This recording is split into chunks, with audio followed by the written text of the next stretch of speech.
Hi guys, this is the day of my life sa taong ni abroad kay abing makahawas sa kalisod. So muna kay Domingo man ron nakapangluto kog maayo sa gusto na kong kaunon mo nang limpyo po ko sa human akong gipanggamit kay lisod pod mauluron ta ulaw kayo.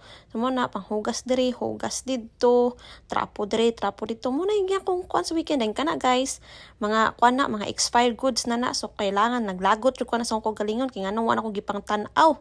Sayang kayo mahal baya kay pamaliton so kana trapo na po diri sa nga natalsik nga mantika kay nakoy kag galingong lutuanan guys. So muni limpyo-limpyo na pod magsigir kog kuan naglibog na ko sa kong buhaton diha tungod sa kadaghang limpyhon na nabuang na ko na tan-aw kay naglabad akong ulo pang sa unahon sa dili. So muna lakaw-lakaw gamay ko man hinuktok ko man nag-enchant sa pod kay arong makahuna-huna na pagtarong kung unsay sunod buhaton. So muna kana dayta ako nang gamayng table no.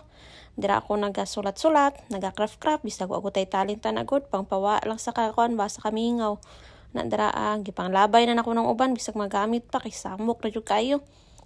Napuno ng kana day mga kuan na siya mga grocery bags.